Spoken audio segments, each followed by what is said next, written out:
रहमान रहीम। अस्सलाम वालेकुम क्लास। आज हम 9 क्लास के चैप्टर नंबर 2 एटॉमिक स्ट्रक्चर के हवाले से जो एमसीक्यूज़ पेपर में आ सकते हैं या एमसीक्यूज़ के लिए किन किन चीज़ों की नॉलेज हमारे पास होना ज़रूरी है, हम उन तमाम चीज़ों पर बात करेंगे। क्योंकि क्लास एमसीक्यूज़ जो हैं कुछ इस तरह के होते हैं जिनको हम रट्टा लगा लेते हैं और याद कर लेते हैं, लेकिन कुछ एमसीक्यूज़ जो हैं वो इस तरह के हैं जो कि आप जब तक समझेंगे नहीं तो आप उनको हल नहीं कर सकते। तो इसीलिए मैंने यहाँ पर एटॉमिक स्ट्रक्चर जो है वो डिस्कस करने का सोचा। इससे पहले मैं चैप्टर नंबर 1 आपके साथ डिस्कस कर चुका हूँ। अगर आपने वो नहीं देखा है तो उसकी वीडियो जो है वो आप देख लीजिए। तो चलिए हम चैप्टर नंबर 2 के एमसीक्यूज़ के ऊपर बात करते हैं कि और इसके जो मेन जो इसके अंदर की पॉइंट्स हैं उनके ऊपर बात करते हैं। और हाँ, एक और बात मैं आपको बताऊँ, क्लास अपने पास अपनी बुक ज़रूर रखें कि जो चीज़ें मैंने अंडरलाइन की हुई हैं आप अपने पास अंडरलाइन कर लें कि आपको एग्ज़ाम से पहले भी इन तमाम पॉइंट्स को जहन में करके जाना है। और अगर आप मेरी वीडियो को उस वक्त देख लेते हैं दोबारा से तो ये चीज़ आपके लिए बहुत बेस्ट हो जाएगी। ठीक है क्लास। तो चलिए हम यहाँ पर सबसे पहले अपने पास यहाँ पर जो मैंने अंडरलाइन किया हुआ है लिखा हुआ है कि first sub atomic particle electron discover by M Faraday, William Crookes and J Thomson. यानी इलेक्ट्रॉन की डिस्कवरी जो है वो इन 3 साइंटिस्ट ने मिलकर की है। इसके अलावा मज़ीद पॉइंट आपके पास है, second sub atomic particle proton identified by Goldstein and Ernest Rutherford. और हमारे पास जो दूसरा सब एटॉमिक पार्टिकल है जिसको हम प्रोटॉन कहते हैं वो डिस्कवर गोल्डस्टीन और एर्नेस्ट रदरफोर्ड ने किया। वाइल द थर्ड एटॉमिक सब atomic particle neutron revealed bye Chadwick. तो क्लास आपने क्या करना है, आपने बस जहन में ये रखना है कि इलेक्ट्रॉन की डिस्कवरी किसने की, प्रोटॉन की डिस्कवरी किसने की है और न्यूट्रॉन की डिस्कवरी किस शख्स ने की है। अब हम आगे चलते हैं। मैंने कुछ और अंडरलाइन यहाँ पे ये किया हुआ है कि electron is the lightest particle carrying negative charge in an atom discovered by J Thomson and William Crookes. तो यह बात आपको जहन मेमोराइज़ करनी है कि इलेक्ट्रॉन जो है वो सबसे हल्का पार्टिकल होता है एज़ कम्पेयर टू जो हमारे पास न्यूट्रॉन और प्रोटॉन होते हैं, उससे उन तमाम से सबसे हल्का जो है वो इलेक्ट्रॉन होता है। और ये भी ध्यान में रखें कि इलेक्ट्रॉन पर हमेशा नेगेटिव चार्ज होता है। इसके अलावा मज़ीद हम आगे लेके चलते हैं बात को कि डिस्कवरी ऑफ प्रोटॉन के अंदर लिखा हुआ है the proton is positively charge particle discover by Goldstein in 1886 and J Thompson investigate the properties of proton इन 1897। तो प्रोटॉन जो है उन पर पॉजिटिव चार्ज होता है, ये बात ध्यान में रखिएगा, जैसे इलेक्ट्रॉन पर नेगेटिव प्रोटॉन पर पॉजिटिव। और इनके आप यहाँ पर ईयर्स भी ध्यान में रखें कि 1886 में ये एक्सपेरिमेंट हुआ था और एक एक्सपेरिमेंट और जो इन्वेस्टिगेशन मज़ीद प्रॉपर्टीज़ पर हुई थी वो 1897 में हुई थी। इसके साथ साथ क्लास हम आगे लेके चलते हैं। यहाँ पर देखें ये बात भी ध्यान में करने वाली है कि लिखा हुआ है कैनाल रेस और इसके आगे ब्रैकेट में लिखा हुआ है प्रोटॉन। इसका मतलब हुआ कि प्रोटॉन्स को हम दूसरे अल्फाज में कैनाल रेस भी कह सकते हैं। अब आगे चलते हैं। लिखा हुआ है the mass of the proton is 1836 times more than electron. ये बात आपको एमसीक्यूज़ में दी जा सकती है कि मास ऑफ प्रोटॉन जो है वो मास ऑफ प्रोटॉन 1836 टाइम्स जो है वो ज़्यादा होता है इलेक्ट्रॉन से। और अभी थोड़ी देर पहले मैंने आपको बताया था कि इलेक्ट्रॉन जो है वो सबसे लाइटेस्ट पार्टिकल होता है। अब हम मज़ीद और आगे लेके चलते हैं कि डिस्कवरी ऑफ न्यूट्रॉन के अंदर मैंने जो बात आपके पास यहाँ पर मैंने पॉइंट आउट की हुई है उसमें लिखा हुआ है कि in 1932 Chadwick become a successful to discover the neutron. यानी यहाँ पर सिर्फ और सिर्फ इसलिए मैंने अंडरलाइन किया है ताकि आप यहाँ पर ईयर देख सकें कि 1932 में ये न्यूट्रॉन जो है वो डिस्कवर हुआ। अब आगे चलते हैं क्लास। मज़ीद यहाँ पर जब प्रॉपर्टीज़ ऑफ न्यूट्रॉन पर बात आती है तो इसमें लिखा हुआ है the neutrons are neutral particle. Neutron के ऊपर कोई चार्ज नहीं होता, जैसे प्रोटॉन पर पॉजिटिव इलेक्ट्रॉन पर नेगेटिव होता है, ऐसी न्यूट्रॉन के ऊपर कोई चार्ज नहीं होता। They have no charge. The mass of neutron is almost equal to that of the proton. यानी प्रोटॉन के बराबर होता है न्यूट्रॉन का मास तकरीबन। और these properties are most penetrating, these particles are most penetrating in matter. जी class, ये बात भी ध्यान में करनी है कि न्यूट्रॉन जो है वो बहुत ज़्यादा पेनिट्रेटिंग होता है मैटर के अंदर। मैटर से क्या मुराद है? Solid, liquid, gas. जो हमारे पास मैटर्स होते हैं, मैटर की जो ये 3 स्टेट होती हैं, इन तमाम के अंदर जो ज़्यादा पेनिट्रेट हो सकता है या ज़्यादा एंटर हो सकता है वो आपके पास न्यूट्रॉन का पार्टिकल होता है। अब क्लास हम यहाँ पर एक और बात लेकर चलते हैं। जी ये आ गई बात हमारे पास। देखें मैंने यहाँ पर पॉइंट आउट किया हुआ है कि radioactive elements are unstable isotopes that release the sub atomic particles और एनर्जी एज दे डीके। यानी रेडियो एक्टिव एलिमेंट क्या होते हैं ये आपके जहन में होना चाहिए। देखें क्लास, मैं आपको आसान अल्फाज में समझा दूँ कि कुदरत में जो हमारे पास एलिमेंट्स मौजूद हैं ये 118 एलिमेंट्स जो हैं दरियाफ्त हो चुके हैं। उनमें कुछ एलिमेंट्स ऐसे हैं जो कि कुदरती तौर पर अपने अंदर से एनर्जी को रिलीज़ कर रहे होते हैं। वो एनर्जी जो रिलीज़ हो रही होती है वो सब एटॉमिक पार्टिकल की सूरत में हो रही होती है। सब एटॉमिक पार्टिकल से मुराद ये है कि वो जो रेडियो एक्टिव एलिमेंट होता है उसमें से न्यूट्रॉन, इलेक्ट्रॉन और प्रोटॉन एज अ रेज जो हैं वो हमेशा निकल रहे होते हैं, जिसकी वजह से ये एलिमेंट जो है वक्त ब वक्त जो है वो कम होता रहता है। अगेन आई रिपीट कि रेडियो एक्टिव एलिमेंट्स वो एलिमेंट्स होते हैं जो अपने अंदर से हमेशा एनर्जी जो है वो वेस्ट करते रहते हैं इन द फॉर्म ऑफ सब atomic particle like electron, proton and neutron, जिनको अल्फा बीटा गैमा नाम देकर भी हम कह सकते हैं। इसके बाद इसकी एग्जांपल्स हम रखिएगा कि रेडियो एक्टिव एलिमेंट्स की कुछ कॉमन एग्जांपल्स हैं यूरेनियम, रेडियम और पोलोनियम। ठीक है क्लास, अब हम थोड़ा सा और मज़ीद आगे लेके चलते हैं बात को।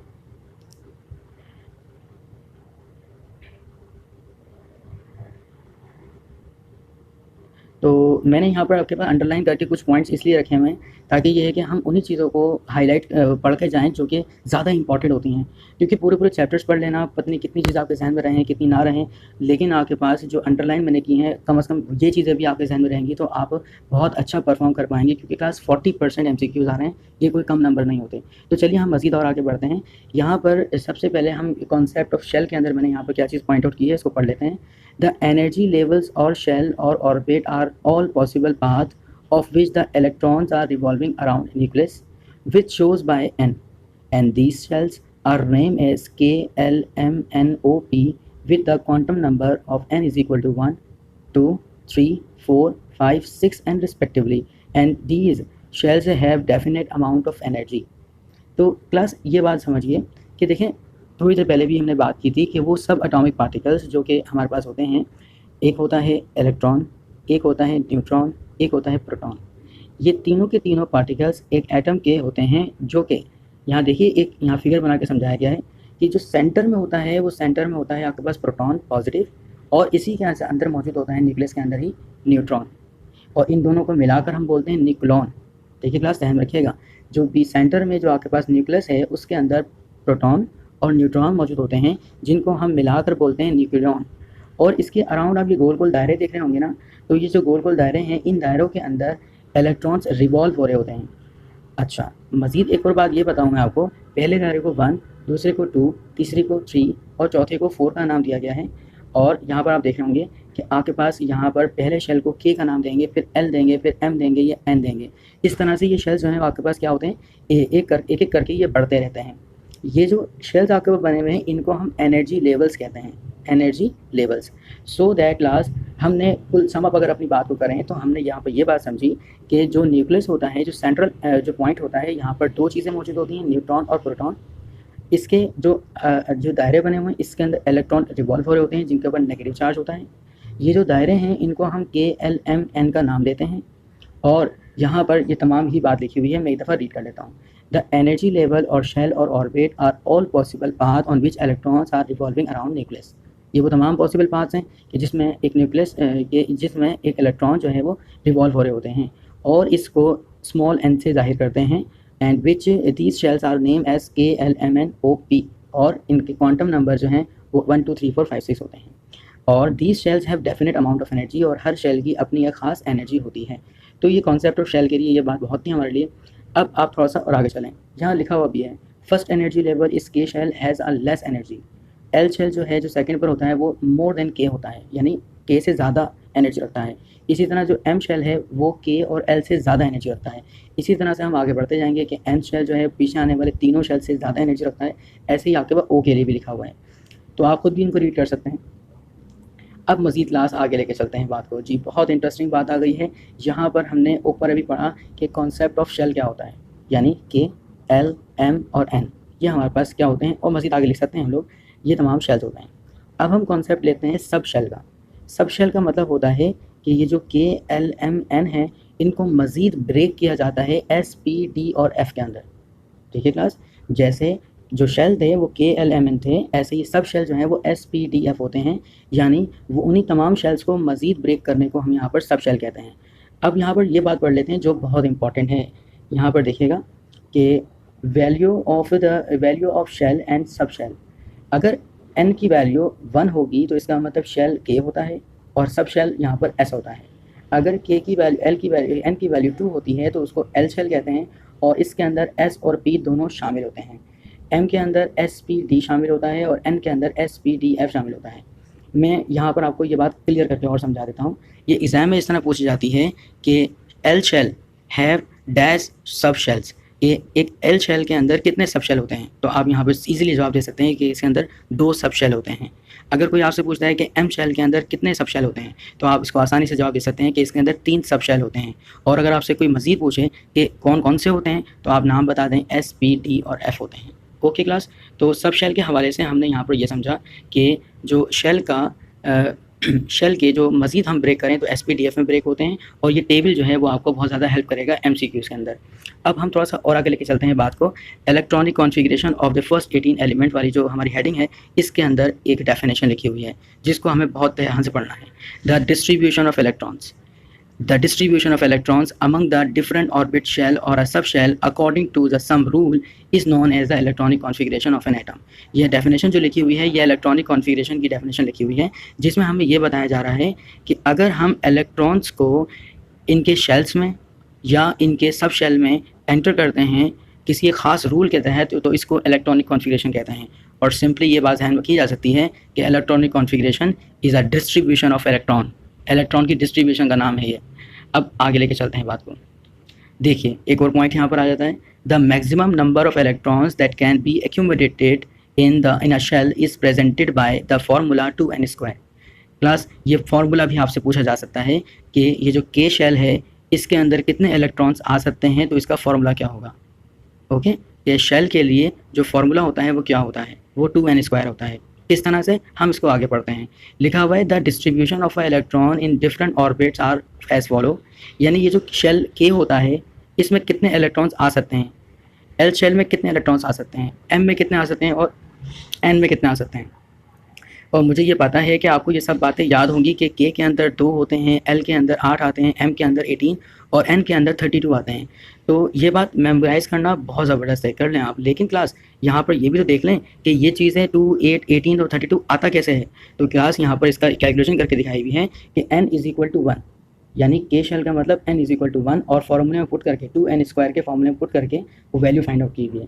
तो n की जगह पर 1 लगाया हुआ है पहले, दूसरे वाले में n की जगह 2 लगा के फिर हम लेके जा रहे हैं आगे, तीसरे वाले में n की जगह पर 3 पुट किया हुआ है और चौथे वाले में n की जगह पर 4 पुट किया हुआ है।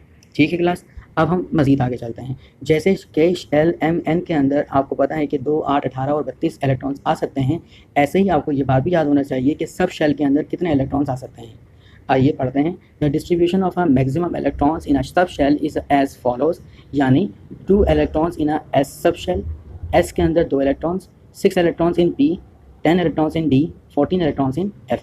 यानी एस में 2 इलेक्ट्रॉन्स, पी में 6 इलेक्ट्रॉन्स, डी में 10 और एफ में 14 इलेक्ट्रॉन्स आ सकते हैं। तो चलिए थोड़ा सा और आगे बढ़ते हैं। यहाँ पर देखें, इन्होंने कुछ एक इलेक्ट्रॉनिक कॉन्फ़िगरेशन करके दिखाई हुई है। के नीचे 2 लिखा हुआ है, एल के नीचे 6 लिखा हुआ है और एम के नीचे 0 लिखा हुआ है। इसका क्या मतलब है, आइए पढ़ के देखते हैं। नीचे अगली लाइन में लिखा हुआ है, the above mention element is oxygen which has 8 electrons. ये हमें इलेक्ट्रॉनिक कॉन्फ़िगरेशन करके दिखाई हुई है कि शेल के लिहाज से इलेक्ट्रॉनिक कॉन्फ़िगरेशन ऑक्सीजन की कैसे होती है। यानी आपके पास ऑक्सीजन के 8 जो हैं वो नंबर ऑफ़ प्रोटॉन होते हैं और नंबर ऑफ़ इलेक्ट्रॉन होते हैं। ऑक्सीजन का में 8 इलेक्ट्रॉन्स होते हैं, तो उनमें देखें के अंदर 2 लिख दिए, एल के अंदर 6 लिख दिए, 6 और 2 जमा करें 8 बन जाता है। यहाँ पर हम 0 लिखें या ना लिखें कोई मसला नहीं है। ठीक है क्लास जी। एक और टॉपिक आया बहुत इंपॉर्टेंट, ये डेफिनेशन जहन में मेमोराइज होना चाहिए। Isotope, atoms of the same elements having the same atomic number but different mass number is called isotope।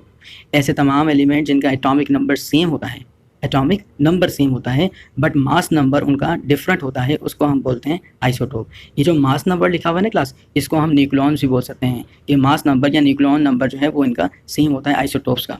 इसके बाद आप यहाँ पर कुछ एग्जांपल समझ लीजिए कि आइसोटोप ऑफ हाइड्रोजन जो हैं वो कौन कौन से होते हैं। There are 3 isotope of hydrogen, these are known as protium, deuterium and tritium.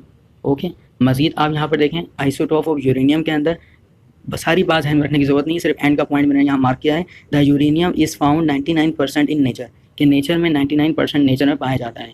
इसी तरह से कार्बन के हवाले से यहाँ मैंने एंड में लिखा हुआ है कि कार्बन 12 जो है इज़ मोस्ट अबंडेंट 98.89% आइसोटोप, ये इतना परसेंट हमें मिलता है।